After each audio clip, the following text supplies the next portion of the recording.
Olá, meu querido! Estamos aqui mais uma vez para outra aula do nosso curso de Teologia, módulo Teologia Sistemática 3.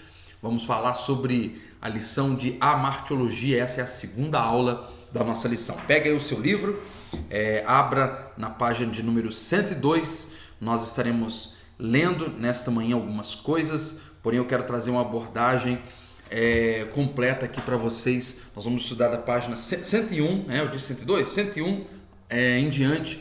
Nós vamos ler aí, paramos na última aula. Se você não viu o vídeo, você volta, vai no outro vídeo, assiste a aula, depois nos acompanha aqui, tá bom? Nessa segunda aula. Vamos lá, pessoal, página 101. Hoje nós vamos falar sobre abordagens pormenorizadas sobre o pecado. Vamos comentar também sobre termos hebraico, e grego, dentro desse assunto. Aí depois a gente vai falar sobre o homem antes da queda. É importante, muito importante a gente entender qual era a relação de Deus com o homem, quem era o homem antes da queda, e consequentemente como se tornou depois. Vamos falar sobre filosofia um pouquinho aqui na aula de número 1.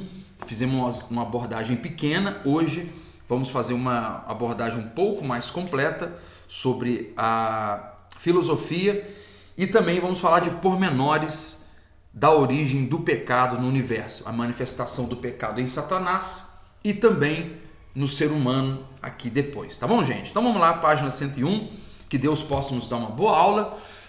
Esse é o segundo vídeo que eu estou gravando, gente, de teologia. Então se eu ficar um pouco nervoso aqui, vocês me perdoem e já estão sabendo. Quem sabe aí nos próximos vídeos a gente esteja um pouco melhor, vencer esse nervosismo e gravar uma aula de maneira mais natural, tá bom, gente? Um pouquinho nervoso aqui, mas que o Senhor nos dê graça em nome do Senhor Jesus. Então vamos lá. Eu já disse para vocês o tema, mas aparecendo aí na tela, Amartiologia, doutrina do pecado, aula de número 2. Então vamos adiante. A palavra pecado é sinônimo de muitas outras usadas na Bíblia, as quais indicam conceitos distintos sobre o pecado. Então vamos lá. A Bíblia usa, sim, várias vezes essa nomenclatura, pecado, mas usa muitas outras nomenclaturas. E nessa primeira etapa aqui da nossa aula, a gente vai falar um pouquinho sobre isso aí, sobre essas nomenclaturas, certo? Nesses próximos 10 minutos a gente vai comentar exatamente a respeito destes nomes que são dados, que a Bíblia dá também para o pecado. Algumas vezes, olha só, vamos continuar, estou na página 101, já falei, Encontramos no Antigo Testamento pelo menos 8 palavras básicas que conceituam o pecado. No Novo Testamento nós temos pelo menos 12. No Antigo Testamento 8 palavras que vão conceituar pecado, no Novo 12. Então muitas vezes não vem diretamente como pecado, vem como, por exemplo, iniquidade, que também obviamente é um pecado, mas a Bíblia traz abordagens diferentes do que é, e a gente vai fazer um comentário aqui. Eu não vou ler cada coisa, é importante que você que tem o livro leia, tá certo? Se você não tem um livro ainda, mas gosta de teologia, matricule-se, entre em contato conosco aqui nos comentários, no YouTube, matricule-se no nosso curso de teologia. Nós vamos te apresentar a melhor forma de você fazer a aula conosco aqui, tá bom? Então vamos lá, pessoal. A primeira palavrinha aí que aparece no nosso livro, que segundo o nosso comentarista, ela traz o mesmo conceito de pecado, porém uma palavra diferente, certo? A primeira palavra é enganar. Algumas vezes vai aparecer essa palavrinha na Bíblia se referindo a pecado, dá uma ideia de seduzir, de estar aberto, de ser aberto ao pecado, A Bíblia fala sobre isso aí de algumas formas. Então, algumas vezes enganar, algumas vezes seduzir ou ser aberto para o pecado. A terceira palavrinha pode ser entendida como extraviar. Eu já virei a página para a página 102. Você com o livro, pega a caneta e marca essas palavrinhas. Eu não estou lendo no grego, no hebraico aqui, seria o hebraico, no Antigo Testamento. Não estou lendo no hebraico, até porque nós estamos num curso básico de teologia, não há necessidade da gente entender esses pormenores. Não que não seja interessante, mas sim, um dia você vai evoluindo, chegar no nível maior, né, de teologia, e aí sim, até, inclusive no básico, a gente não tem aula de grego nem de hebraico, né, nem noções nós temos. A gente vai ter noção um pouco mais adiante no curso avançado, tá bom, pessoal? Mas vamos aqui.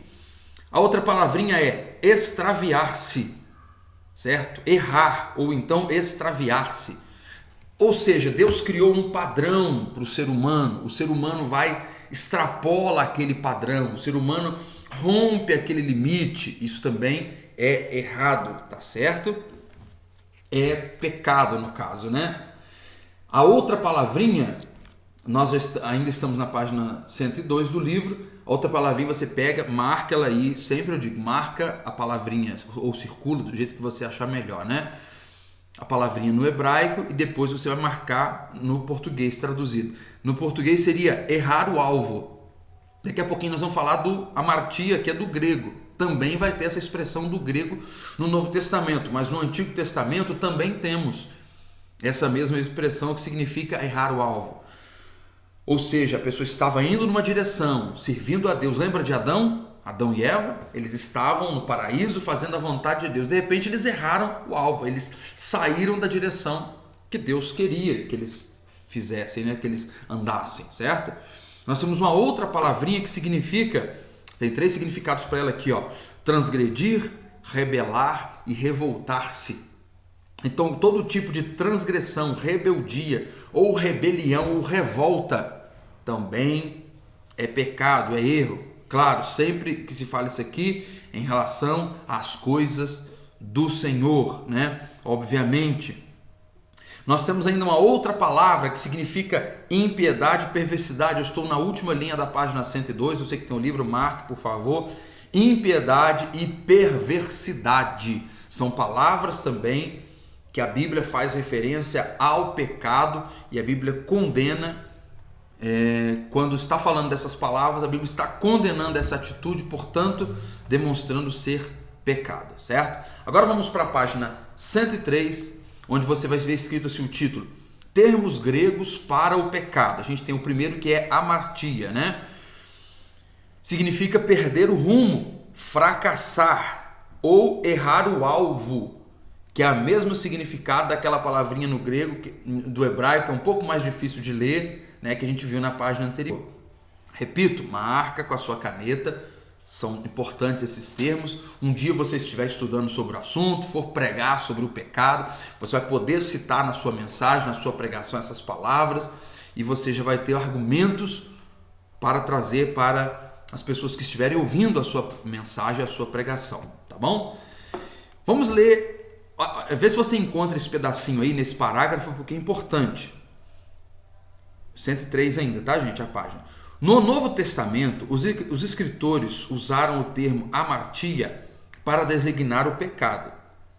Ainda que no sentido equivalente no Antigo Testamento, seja o de errar o alvo, nas páginas neotestamentárias a palavra em apreço tem uma abrangência um pouco maior, ou seja, no Antigo Testamento era apenas errar o alvo, era um pouco mais simples de se entender. No Novo, essa mesma tradução, essa palavra, no grego pode ter uma abrangência maior, possui o sentido mais forte que a ideia de fracasso ou transgressão. Ela tem o sentido de poder de engano do pecado. Romanos 5,12, que a gente está repetindo sempre aqui, já me citamos na outra aula, está escrito: portanto, assim como por um homem entrou o pecado no mundo, e pelo pecado veio a morte, assim também a morte passou a toda a humanidade, porque todos pecaram.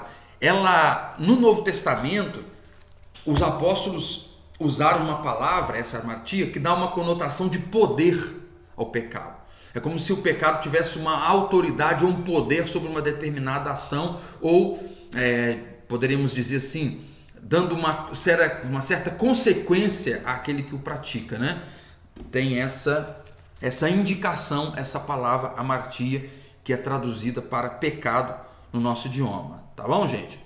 Nós temos uma outra palavrinha que significa depravação. Marque também essa palavra aí no seu livro. Nós vamos para a página 104, que nós temos uma outra palavra aí no nosso comentário, que significa iniquidade e transgressão. Essa palavra também, assim como errar o alvo, ela aparece no Antigo testamento, tá certo? Ou seja, uma pessoa que tinha algo, por exemplo, aqui, ó, deixa eu ler um comentário aqui para vocês. E você que tem o livro, lê. Quem não tem, vai ter a oportunidade de ler, de ouvir o comentário aqui, ó. Os termos anomia ou anomos estão ligados à ilegalidade. São traduzidos frequentemente como iniquidade ou transgressão, aí no caso no Novo Testamento, né? Mas o sentido literal do primeiro é sem lei, do iniquidade, né? Quem desrespeita a lei pratica iniquidade. O anticristo é anomos ou o iníquo, em 2 Tessalonicenses 2, versículo 8, vai falar do iníquo, ou seja, aquele que pratica o pecado, aquele que pratica iniquidade, aquele que lhe é própria a iniquidade. A Bíblia não diz que Deus é amor, 1 João capítulo 4, Deus é amor, Deus não tem amor. Eu tenho amor, você tem amor. Deus não tem, Deus é a própria personalificação do amor. Deus não tem justiça, Deus é a própria personificação, né, que seja, qual a melhor palavra usar, Deus é a própria personificação da justiça, Ele é a justiça, Ele é o próprio amor, entende? O anticristo, ele será a personificação da iniquidade, da injustiça, é justamente o oposto daquilo que Deus é, tá? Vamos a uma outra palavrinha, nós temos a tradução dela como infidelidade ou falta de fé. O apóstolo Paulo, ele escreveu que tudo que não é de fé é pecado, certo? Tudo que não é de fé é pecado. Ou seja, qualquer coisa que você vai fazer, que há dúvida no seu coração de fazer ou não, não faça, tá? Tudo que você vai fazer, que você foge do padrão da fidelidade, não faça. Então, alguns momentos, inclusive quando vai falar das obras da carne e do fruto do Espírito, em Gálatas capítulo 5, a Bíblia fala um pouquinho, né? A Bíblia fala de algumas traduções, desculpa gente, fugiu aqui o raciocínio, agora eu peguei aqui. A Bíblia fala algumas vezes de fidelidade e vai falar de fé, dependendo da tradução, tá? Dependendo da tradução vai ser fidelidade, algumas vezes a tradução vai vir como fé, lá em Gálatas capítulo 5. Existe uma palavra que é o oposto disso, que significa, portanto, que a Bíblia demonstra como pecado ou como uma palavra similar ao pecado, infidelidade e também falta de fé, ok? Vamos aí a próxima palavrinha, ainda página 104, a última aqui dessa página, vai falar sobre desejo, que ela pode ser traduzida também por concupiscência, tá? São duas palavrinhas bem sinônimas, uma traduzida por desejo, a outra traduzida por concupiscência ou paixão impura. Esse texto usado aí em Marcos capítulo 4, 9, eu não vou ler as referências, gente, todas essas palavrinhas que eu falei, todos no livro têm as referências exatas. Por isso que é importante quem é matriculado, vai fazer a consulta no livro e vai poder aprender muita coisa, tá? E aí tem todos os versículos que no original é essa palavrinha no grego que está escrito. Grego, qual testamento? O novo, né? Hebraico, o Antigo Testamento. Tá bom, pessoal? A gente vai recapitulando algumas coisas aí. Nós aprendemos isso em Bibliologia, Teologia Sistemática 1, né? Algumas aulas aí antes. Vamos, a última palavrinha que traz no nosso livro é página 105. Ela é uma palavra que pode ser traduzida por decair ao lado de, ou também perder o caminho, também traduzida por fracassar. De modo geral, significa um lapso moral. A pessoa perde o caminho, fracassa, perde a moral, é um lapso moral, a pessoa sai, né, daquele padrão.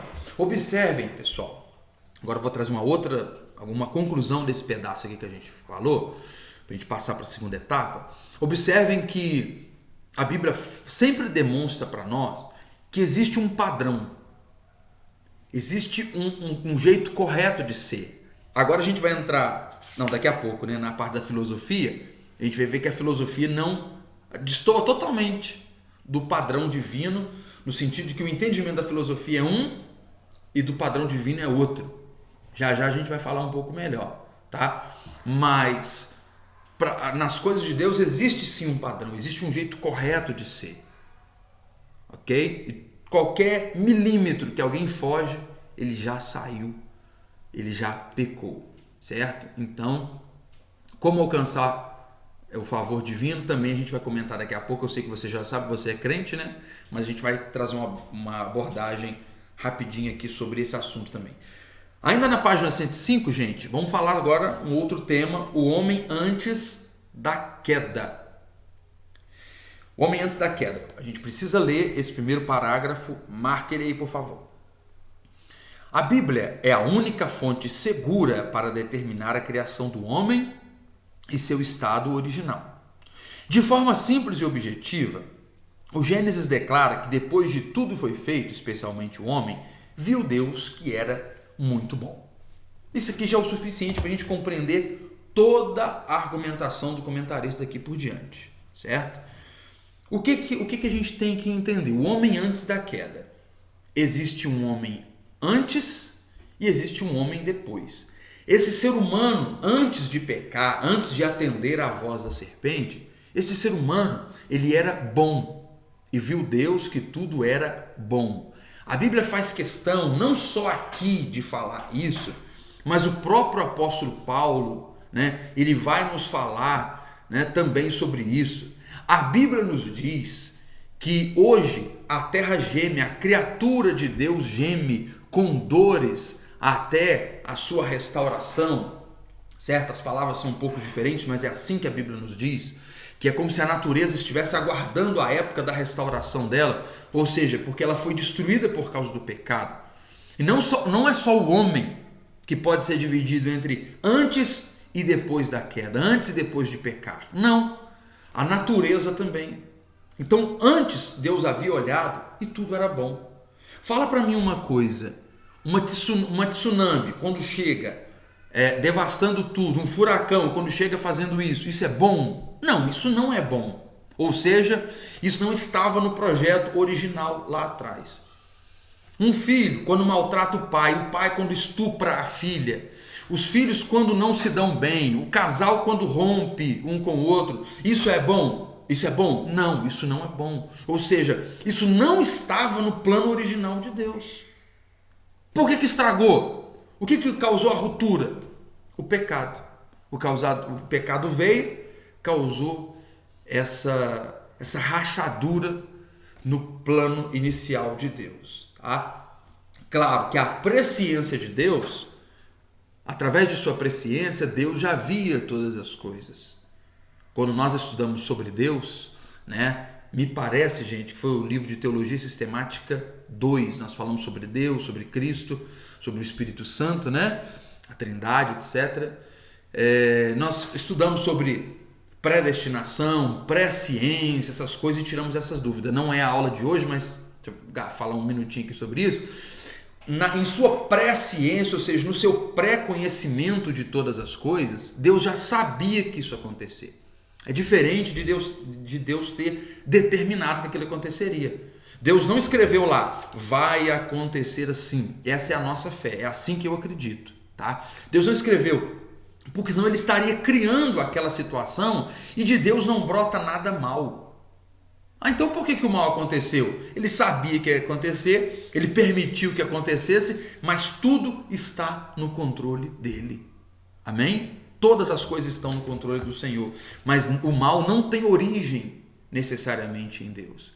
É diferente de presciência, de ter destinado alguma coisa. É diferente de saber que vai acontecer do que você determinar que aquilo tem que acontecer, do que vai acontecer. Tá certo? É igual o mecânico fala para você, né? Fala assim, ó, se você não trocar o óleo desse motor, se você não trocar a água, ele vai fundir. O mecânico está determinando que aquilo vai acontecer, ele está falando, eu quero que aconteça, eu quero que estoure o motor do carro desse cara. Não, ele não está determinando nada, ele sabe que vai acontecer, é diferente. Aí você não troca o óleo, você não dá manutenção, vai fundir o motor. É diferente saber de determinar alguma coisa para que aquilo aconteça. Deus sabe, Deus não age para o mal acontecer. Jamais. Deus é bom, Deus é perfeito, né? Então Deus fez tudo perfeito, Deus fez tudo bom. É interessante, é importante a gente entender isso. Então todo este tópico vai falar nisso aí. Só para terminar, para a gente passar para o outro ponto, eu quero citar Eclesiastes capítulo 7, versículo 29. Eu sempre cito esse versículo. Quem é aqui da igreja de vez em quando escuta eu falar sobre esse versículo, eu gosto demais disso aqui porque abre a nossa mente em alguns aspectos nesse sentido, inclusive. Eclesiastes capítulo 7, versículo 29, a Bíblia diz assim, olha só: o que descobri é tão somente isso, Salomão escrevendo. O que descobri é tão somente isso, que Deus fez o homem reto, mas ele se meteu em muitos problemas. Deus fez o homem reto, ele se meteu em problemas. Nessa versão aqui diz, ele se envolveu em muitas astúcias. Está no livro aí, no final da página 106. Deus fez perfeito o ser humano se meteu em coisa que não era para ter feito. Certo? Então vamos lá, gente. Teorias filosóficas acerca do pecado. Nesse ponto aqui, de novo, se eu fosse ler, eu teria que explicar cada detalhe do que eu estou lendo, etc. Olha, gente, atenção aos nossos alunos de teologia. Vocês conseguirão entender só de ler, tá? Por isso, a abordagem que eu faço aqui nos vídeos é uma abordagem geral daquilo ali. Eu não posso, o máximo que eu posso ler é algum detalhezinho, igual eu falei das palavras. Imagina, se eu estivesse lendo o livro, só ler esse livro, só essa parte da aula de hoje que eu vou gastar 40 minutos, só ler isso tudo, eu gastaria talvez mais do que isso, aí vocês iam perder a explicação. Que ler, vocês mesmos leem, tudo bem? Então eu só leio mesmo 2, 3 linhas que eu acho extremamente necessário para quem não tem o livro poder aproveitar e entender alguma coisinha que é muito preponderante mesmo para a aula, tá? Vamos lá, agora eu estou na página 107, gente. Teorias filosóficas acerca do pecado. Neste ponto de teorias filosóficas, nós vamos ter aqui 4 teorias, tá? Nós vamos ter 4 teorias, né? Vai falar da primeira, etc., na página 107, e aí vai falando aí das teorias. O que o comentarista quer dizer nesse ponto aqui, que é o crucial para que você entenda? A filosofia e a teologia, elas não batem uma com a outra, tá? Por quê? Filosofia não é ciência. Filosofia não é ciência. O que é ciência? Ciência, por exemplo, é aquilo que pode ser comprovado. Você prova, você tira a prova real, você faz os testes, examina, poxa, isso aqui está provado, ok? Isso aqui é um papel, né? Nós denominamos isso de papel. Isso aí é comprovadamente um papel. Isso é ciência. Claro que a ciência ela vai no mais profundo que isso, obviamente. Isso aqui não se acha na natureza. Eu estou explicando o que é ciência, vou falar de filosofia e comparar com teologia. Preste atenção aqui, por favor, tá?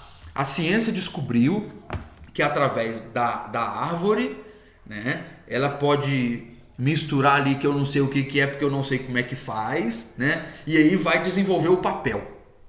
Antes desse papel aqui, havia o papiro. A gente estudou em bibliologia, lembra? O papiro, né? Pergaminho, etc. Eles escreviam os textos bíblicos ali e as coisas foram evoluindo. Até que chegou no papel, até que chegou no digital. Hoje em dia não necessariamente as pessoas estudam em papel. Tem gente que estuda aqui pelo canal do YouTube, tem gente que estuda com PDF, né? Pelo celular, etc. Então, enfim, hoje usa-se muitos meios. Mas isso aí é ciência. Você pesquisa, você faz a comprovação, você reproduz aquilo e aí pronto, é ciência. Existe a ciência especulativa. Por exemplo, falando sobre ciência especulativa, nós temos aí a teoria da evolução. Tanto a própria palavra já diz, e eles não têm a menor vergonha de dizer, teoria da evolução, porque é isso, é uma teoria. E eles não querem esconder que é uma teoria. Eles chamam de teoria, a gente sabe que é teoria.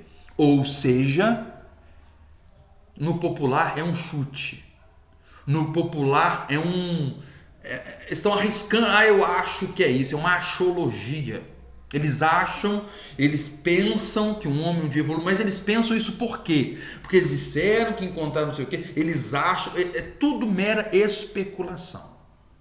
Quando alguém vai estudar, já assisti alguns vídeos sobre isso, Me lembro de ter estudado na 7ª série, mas isso é, claro que no primário, né, no ginásio, é um negócio muito fraco, né? É só o basicão mesmo, a gente não quer comparar com isso. Existem pessoas que vão argumentar com teses muito mais fortes do que se dá para um aluno de 10, 11, 12, 13 anos, né? Eu entendo muito bem isso. Porém, mesmo esses argumentos superiores, mesmo eles são muito fracos diante de provas. Aliás, eles não têm prova. Eu vou voltar aqui. Eles não são fracos de prova, eles não têm prova.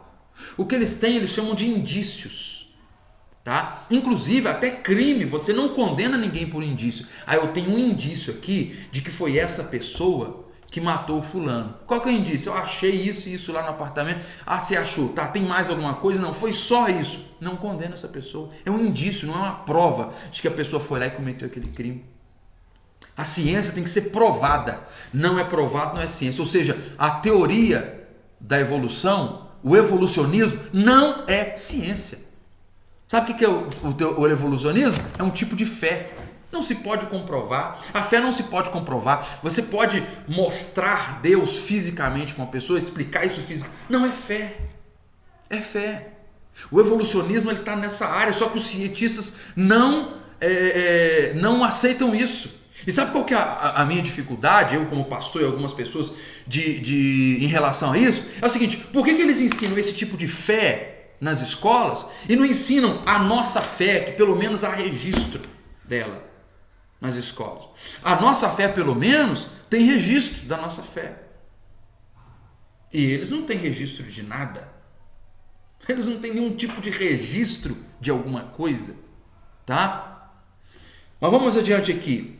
Esse é o evolucionismo. Falei da ciência. Agora, a filosofia, falei isso tudo por causa da filosofia, né? A filosofia, ela nos ensina a questionar. Inclusive, a filosofia questiona tanto o evolucionismo, como ela vai questionar a Bíblia. Só que ela vai preocupar muito menos com o evolucionismo, muito menos. Os filósofos, por exemplo, eles são evolucionistas e não homens de fé. A maioria deles, né? Eu conheço, inclusive, um professor de filosofia que é pastor. Tá? Mas em sua maioria eles vão questionar a fé e não o evolucionismo. A filosofia ela vai ficar questionando, isso é filosofia, perguntar. E por quê? Às vezes alguém vai... Porque a fé vai dizer o seguinte, nós estamos falando de pecado, ok? Não perdi a linha aqui não, tá gente? Nós estamos falando de pecado e eu quero que você não perca também. Nós estamos falando de pecado e estamos falando de filosofia. Pecado é algo teológico, é algo bíblico. Filosofia, não. Então vamos lá. O pecado, vamos falar de um pecado como, por exemplo, a mentira. A mentira é um pecado, ok? Que desagrada a Deus. É mentira pequena, mentira grande, tudo é mentira. Saiu do padrão. Eu falei agora, alguns minutos atrás, sobre ser algo até milimétrico. É muito padronizado a santidade de Deus. Qualquer milímetro já desagradou a santidade do Senhor, já é pecado. A filosofia vai dizer, mas talvez se você não tivesse mentido, você teria tido um prejuízo lá na frente. Então, você não fez algo errado, te favoreceu. Então, em resumo, certo? É isso que tudo vai, esse pedaço aqui vai explicar. Não vai dar esses exemplos, vai usar outras palavras, ok? Mas só para mostrar aí a diferença da filosofia em relação ao pecado e da filosofia em relação às coisas, à teologia. Ok, gente? Sobre milímetro de santidade e perfeição, para que você tenha ideia, se uma pessoa tiver um relógio que ele atrase 1 segundo por hora, ok? No dia ele vai atrasar 24 segundos, certo? Se cada hora o meu relógio... mas aí 24 segundos não fez diferença no dia. Na semana, esse relógio ele vai estar atrasado muito mais de 1 minuto. Concorda comigo? Sim, ele vai atrasado mais de 3 minutos, me parece, fazendo de cabeça aqui, mas tudo bem. Na semana, mais de 3 minutos vai fazer a diferença. O ônibus vai passar e você vai perder o ônibus com 1 semana. Com 1 mês, ele vai estar atrasado horas. Com 1 ano, esse 1 segundo por dia talvez dê dias. Se você for um matemático, dá pausa aí, pega a calculadora e soma aí que você vai ter o número exato. Talvez dias. Um segundo apenas por hora. Ah não, 1 segundo por hora é irrelevante. Isso com o tempo, o que vai acontecer? Certo? Então, é para que você e eu possamos meditar como é o padrão de santidade de Deus. Vamos continuando aqui a nossa aula. Página 109. Conceituação do pecado. Qual que é o conceito bíblico para o pecado? Neste ponto, a gente vai ver algumas argumentações teológicas de pessoas dos séculos passados, o que eles falaram a respeito do pecado. Se fosse para você definir, por exemplo, esse pedaço aqui, se você mesmo, você que está aí do outro lado, aluno nosso aqui de teologia, se fosse para você definir o que é pecado, de novo a sua caneta, né? Dá pausa no vídeo e escreve: pecado é... Aí você vai escrever isso, assim. Tá, você já aprendeu algumas coisas aqui. Mas se você fosse escrever isso antes, ou se você fosse estudar muito mais, assistir outros vídeos, ler todo o livro em relação que está falando de amartiologia aqui do pecado, aí depois de ler tudo você fosse escrever sobre o que é pecado, se você escrevesse antes, escrevesse depois de estudar tudo, você escreveria coisas diferentes, concorda comigo? Mas todas elas precisam estar dentro do padrão. Talvez você não escreveria diferente, talvez você colocaria alguma coisa a mais, coisas mais complementares. Mas cada pessoa aí do lado dessa tela ia escrever uma coisa diferente. Repito, diferente no sentido de palavras diferentes, né? Talvez querendo dizer a mesma coisa, desagradar a Deus, ir contra a vontade do Senhor, né? Cada um colocaria uma palavra diferente, termos diferentes, mas acaba que significando a mesma coisa. Então, esse ponto vai demonstrar alguma coisa nesse sentido, tá bom? Eu achei uma coisa interessante aqui, na página 111, lá em cima, nesse ponto que eu acabei de dizer, tá, gente? Na página 111, no ponto de cima, diz escrito assim, ó: o pecado não é um grau menor de bondade, mas se trata de algo negativo e absoluto, tá? E dá uma olhadinha nesse parágrafo, ele é muito interessante. Eu não vou explicar não, tá, gente? A gente está chegando no limite aqui da nossa aula. Eu vou só ler para quem, como eu disse, não tem o livro, ter a oportunidade de pegar o comentário aqui deles.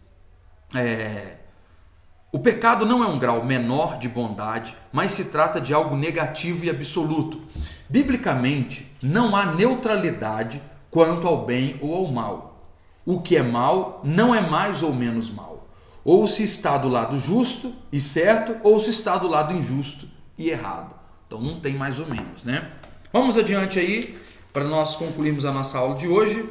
Nós vamos falar sobre pormenores da origem do pecado no universo. E aí nós vamos ter duas abordagens principais. A primeira, manifestação do pecado, e como o pecado entrou no mundo. Vamos lá. Qual é a primeira manifestação do pecado? Foi em Satanás, e a Bíblia nos mostra isso de maneira metafórica lá em Isaías. Anote aí, você que ainda não conhece essas duas passagens, que mostra como Satanás foi expulso do céu e etc. Isaías capítulo 14, versículos 12 ao 14, e depois você vai ler Ezequiel 28, versículos 12 até o 17. Dá pausa no vídeo, lê o versículo e volta para cá. Ok, gente? Então vamos continuar aqui. Essas duas passagens bíblicas mostram para nós como surgiu no coração de Satanás. É uma linguagem metafórica, inclusive o comentarista do livro fala sobre isso, né? Sobre ser uma linguagem metafórica. Mostra como o diabo, como nasceu no coração de Satanás, pela grandeza que ele tinha. Ele era grande mesmo. Você leu aí, uma das partes que você leu, é que ele era o aferidor das medidas, dependendo da tradução, né? Dependendo da sua tradução. Aferidor das medidas. É como se Deus olhasse para ele e dissesse: eu vou seguir ele como um padrão de beleza para as outras coisas. Aliás, você já ouviu falar que Satanás no céu era músico, por isso que ele luta contra os músicos aqui na terra? Nesse texto não tem na Bíblia não, tá, gente? Só uma curiosidade aqui, tá? Não sei onde que acharam isso aí. Mas vamos lá. Era esse padrão de beleza que ele tinha, o Senhor usava para fazer outros. É como se o homem não é obra-prima da criação de Deus, o principal. Deus fez ele por último. Deus fez animais, baleias, né? Deus fez árvores, enfim, hortaliças, etc. Depois, por último, Deus fez o homem. E ainda por último fez a mulher, caprichou mais ainda no final, né? Pois então, assim, alguns entendem, não vou dizer nós, não vou dizer que alguns, né? Alguns até entendem que no céu foi justamente o oposto. Deus primeiro faz a obra sua mais bonita e depois ele vai usando ele como aferidor das medidas. Nesse texto é por causa justamente dessa palavrinha que nós lemos aí, que você leu, pedi você para pausar o vídeo e ler, né, nesses textos aí, ok? Então, por essa grandeza dele, pela sua... possivelmente ele fosse a criatura mais bonita e maior de todos os seres que Deus havia criado. Então entrou um orgulho. Eu vou colocar o meu trono acima do trono de Deus. Quem nunca viu, gente, alguém cair por causa de orgulho? Você já viu alguém cair por causa de orgulho? Quem nunca, né? Quem nunca viu isso? Então, que Deus tenha misericórdia das nossas vidas e que a gente nunca siga o exemplo de Satanás, né? E possa cair por causa do orgulho, não é mesmo? Que Deus tenha misericórdia. Vamos lá, gente. O pecado, é importante a gente salientar aqui também, marque isso com a caneta aí no seu livro, e eu não podia deixar isso passar batido. Jó capítulo 34, a Bíblia diz, eu estou na página 111, ok, pessoal? A Bíblia diz assim: longe de Deus a iniquidade, do Todo-Poderoso a perversidade. Tá? Em toda passagem está escrito que não há injustiça em Deus. Deuteronômio 32, versículo 4, Salmo 92, verso 15 também fala sobre isso. E Tiago tem um texto que eu faço questão de você pausar de novo e ler, Tiago 1, versículo 13, que fala que Deus não pode ser tentado do mal e a ninguém tenta. Esse texto significa o quê? Desculpa, gente. Esse texto está dizendo que não brota de Deus o mal, certo? Não brota de Deus a maldade, a malícia, não vai brotar do coração de Deus. E Deus também não vai oferecer de bandeja para ninguém o pecado. Tá? Satanás é que faz isso, é a tentação, é o tentador. É como se Satanás chegasse para uma determinada pessoa, para você, para mim, ele faz isso com todos, ele sabe o que você prefere e coloca de bandeja para você aquele pecado. Deus não vai fazer isso. O que Deus vai fazer, e isso a Bíblia mostra Deus fazendo, é provar a nossa fé. Deus prova a nossa fé, apesar de saber se seremos fiéis ou não, mas Deus prova. Certo? Isso a Bíblia mostra. Abraão e muitos outros casos. Deus deixou Daniel ir na cova dos leões. Deus podia ter livrado antes, mas não livrou, deixou ele ir lá. Os Sadraque, Mesaque e Abednego, né? Ananias, Misael e Azarias na fornalha. Muitos exemplos disso. Mas Deus não coloca o pecado. Deus prova a fé, que são coisas diferentes. Você viu, atenção para isso aqui, gente. Você viu alguma coisa relacionada ao pecado tentando a sua vida? É Satanás, tá? É Satanás. Provação é diferente de tentação. Um dia eu vou pregar na igreja sobre isso. Preguei já tem uns 6 anos. De vez em quando a gente fala uma coisa ou outra, mas falar desse tema tem muito tempo que eu não falo na igreja. E de um lado tentação, o que é tentação, do outro lado o que é provação, para que as pessoas entendam a diferença. Vou até anotar aqui como tema de uma das mensagens, tá bom, gente? Mas vamos lá. E assim surgiu em Satanás. Importante dizer que não vem de Deus, portanto. O mal, o pecado, a maldade não pode provir de Deus. Deus não tem origem o mal no pecado. Permitir, volto a dizer, é o exemplo do carro que eu dei ainda nesse vídeo aqui. Permitir, ou melhor, saber é diferente de determinar. Permitir é diferente de consentir. Anota aí, gente, anota. Saber é diferente de determinar e... o que eu disse mesmo? Permitir é diferente de consentir, ok? Anote isso aí, é importantíssimo esses conceitos para o cristão, ainda mais para você que está aprendendo um pouco mais de teologia. Vamos na página 112. Importantíssimo esse parágrafo aí do título onde fala sobre como o pecado entrou no mundo. Atenção para essa primeira afirmação do parágrafo. A gente já falou aqui, portanto, de que em Deus não há origem do mal em Deus. Deus não gera o mal por si só, certo? Deus, ou melhor, o mal saiu. Esse é o primeiro ponto. Satanás quis que isso acontecesse. Satanás, gerou no seu próprio coração o sentido de malícia, de pecado, de orgulho, e pecou. E agora nós vamos falar do ser humano. De Deus não sai isso, saiu de Satanás, e agora como chegou no homem? Página 112. O pecado entrou na vida da humanidade através de Adão e Eva. Ok? Essa é uma afirmação que você já sabe disso, é muito fácil a gente entender. Na humanidade entrou através de Adão e Eva. Como isso aconteceu? Vamos lá, gente. Por que logo o primeiro casal pecou? Já me perguntaram isso. A resposta para mim é muito óbvia, mas às vezes a pessoa não entende, às vezes porque não tem aquele conhecimento panorâmico e geral, das coisas. Inclusive algumas pessoas que fazem o curso de teologia são pessoas que estão chegando agora na vida cristã, conheceram Jesus como seu Salvador e querem conhecer mais. Então algumas dessas pessoas não conseguem entender ainda algumas coisas. Por que logo o primeiro ser humano pecou? Logo o primeiro casal enfrentou problema? Mas, gente, aí tem gente que não questiona isso, mas eu pergunto assim, vocês estão falando que hoje tem problema em família, tem crise, filhos, de mal um com o outro, problema de pai, mãe, filho. Eu falo uma coisa, onde aconteceu o primeiro assassinato? Logo na primeira família, já aconteceu o primeiro assassinato. Pois é, Os filhos de Adão e Eva, Caim já matou o Abel, inveja, maldade. Poxa vida, hein? Então, desde o princípio. Mas por que desde o princípio? Sim, é porque Deus não criou semideuses. Deus não criou pequenos deuses. Não, Ele não fez isso.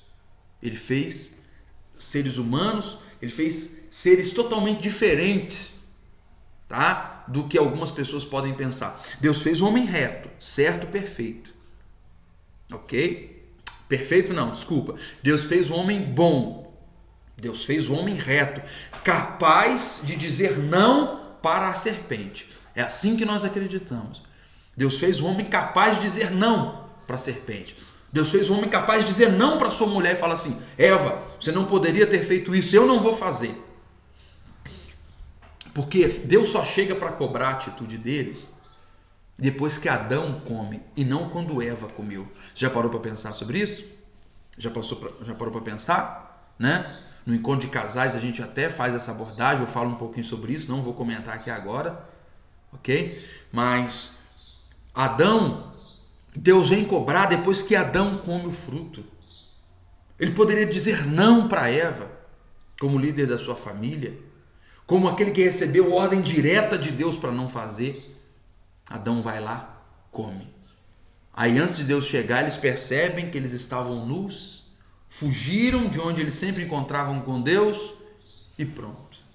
Entrou o pecado no mundo. Aí entra o desastre, Aí entrou. É como se uma ferrugem tivesse chegado num lugar, num ferro, numa porta, por exemplo, numa janela. A ferrugem chegou e aos poucos ela vai corroendo e comendo tudo. O que o pecado fez é isso, tá? Aí depois já era o filho brigando, matando, e aí o pecado foi se alastrando para a humanidade, ok? Esta é a origem, assim é que começou, tá? É importante salientar aqui, atenção pessoal que tem o livro, página 113, há uma afirmação aí muito interessante que teologicamente é importante a gente comentar. No penúltimo parágrafo, entretanto, não há qualquer linguagem figurada em Gênesis 3, tá bom? Não há qualquer linguagem figurada, ou seja, o que aconteceu, que a Bíblia mostra acontecendo em Gênesis 3 é literal. A serpente chegou, conversa realmente com a mulher realmente chega para o homem e oferece. Nós não entendemos que aquilo ali foi uma comparação, que ele foi uma figura de linguagem. Não, porque se a gente partir para esse lado, a gente vai entender, a gente pode entender que não é que o mar abriu mesmo, né? Não, o mar não abriu, tinha uma pocinha lá, eles passaram, exagerou, né? Não, mas 5 pães e 2 peixinhos deu para 5 mil comer. Não é bem 5 mil, não, umas 20 pessoas. Não, gente, deixa eu falar uma coisa para vocês aqui, que eu ensino muito, eu gosto muito de falar nisso aí, quando a gente vai ensinar sobre, é aula mais para frente, tá? Quando nós vamos falar sobre interpretação da Bíblia, tá? Hermenêutica, homilética, muito mais hermenêutica, né? Quando a gente vai falar em hermenêutica, o que você puder entender na Bíblia de maneira literal, entenda, ok? Ou seja, a Bíblia diz inclusive assim, essa é aula de hermenêutica, tá, gente? Mas é só para que, já que falou desse ponto, que não é sentido figurado Gênesis 3, mas que é literal, a Bíblia diz, por exemplo, lá em Êxodo, nas pragas do Egito, que todo o pó do Egito se transformou em piolho, toda a poeira do chão se transformou em piolho. A gente consegue perceber de maneira muito clara, sem dificuldade, que isso aí é uma hipérbole. E ninguém fica questionando e discutindo um com o outro. Não, mas é todo pozinho realmente. Não, isso é uma linguagem hiperbólica. Sim, claramente não há necessidade, não há a mínima necessidade de discussão se isso é exagero ou não, né? É uma hipérbole, como uma mãe fala para o seu filho, né? Às vezes alguma coisa, né? Exagera naquilo que ela fala, enfim, tantas vezes, né? A gente usa normalmente essa linguagem. Não é o caso de Gênesis 3. Isso aí não é um comparativo, não. Aquilo a gente entende literalmente que aquele fato aconteceu. Claro que em hermenêutica nós vamos entrar em mais detalhes sobre esse assunto, mas vamos deixar para lá. Tá bom, pessoal? Lá na aula de hermenêutica a gente comenta isso aí. Pessoal, muito obrigado. Peço vocês que compartilhem, né, o vídeo para que outras pessoas possam ter esse conhecimento e até mesmo através desse pequeno aperitivo aqui se matricular no nosso curso e aprender. Que o Senhor abençoe a sua vida, que Ele ilumine seus passos, que o Senhor Jesus possa te abençoar e te dar sabedoria cada dia mais. Deus guarde você e continua crente, continue fiel ao Senhor, porque Jesus está voltando. Deus te abençoe.